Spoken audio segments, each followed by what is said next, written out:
ছাত্রদল কর্মী পারভেজ তার নিজের ক্যাম্পাসে খুন হয়েছে। জানেন কিভাবে? সে ক্যাম্পাসের সামনে দাঁড়িয়ে সিঙ্গারা খাচ্ছিল সে এবং তার বন্ধু। তারই অপর প্রান্তে দাঁড়িয়েছিল দুইটা মেয়ে ব্লেম দিল তাদেরকে দেখে পারভেজ নাকি মুচকি হাসি দিল। ঠিক তাৎক্ষণিকভাবে সেই দুইটা মেয়ে কাকে জানি ফোন দিল, খুব সম্ভবত হবে তাদের বয়ফ্রেন্ড। তারা আসলো, আসার পর তাদের মধ্যে কথা কাটাকাটি হলো। সেই নিউজটা বা সেই ঝগড়া সংবাদটা কলেজ কর্তৃপক্ষ জানলো, জানার পরেও তাদের মধ্যে মীমাংসা করে দিল। মীমাংসা করে দেওয়ার পরেও পারভেজ কিন্তু সেই মেয়েটাকে সরি বলছিল, কিন্তু সেই দুইটা মেয়ের ইগুর কাছে পারভেজের জীবন বিতা গেল। সেই দুইটা মেয়ে বললো আমি এই বিচার মানি না।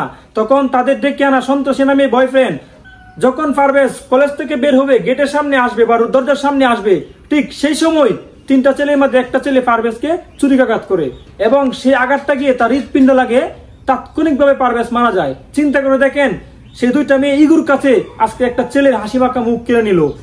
আমি বলতে চাই, পারভেজ হত্যাকারী যারা আছে তাদেরকে দ্রুত আইনের আওতায় আনতে হবে, পাশাপাশি সেই দুইটা মেয়েও ছাড় পাবে না।